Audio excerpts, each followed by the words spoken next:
เคอัปโหลดไฟล์อันนี้เป็นไส้โน้ตบุ๊ก LM เนาะเขาก็ถามเมืองว่าถ้าจะเอาคนต่างประเทศมาเฮ็ดเวียกอยู่ลาวเนาะต้องใช้วีซ่าประเภทใดปั๊บเราถามแป๊บนึง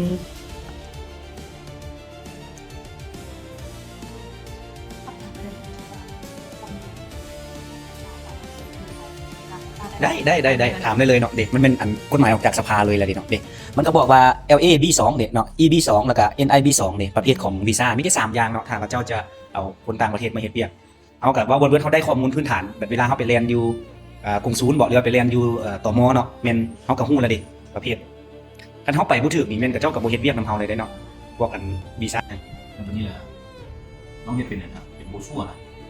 เป็นโบชัวแล้วเขาหมายว่าแนะนำเรื่องการลงทุนแต่ว่ามันบอกว่าเป็นแบบโบชัวที่จะออกมาเป็นแบบ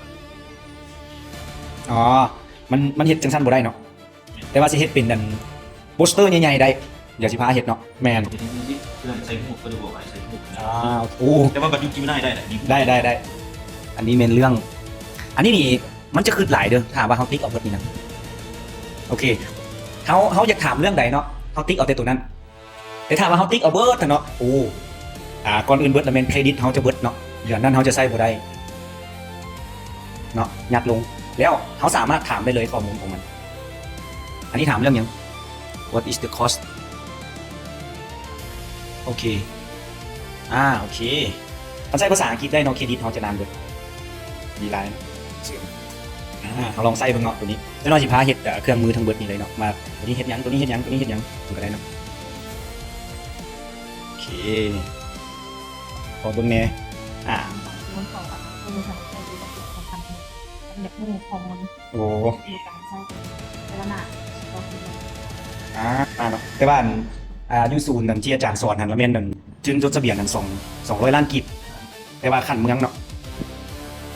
ศึกษาผมเมียงนี่เนาะโอเคยาเสพติดนะโอเคใส่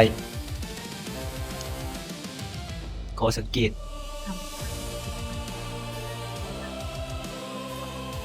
ได้บ่ล่ะ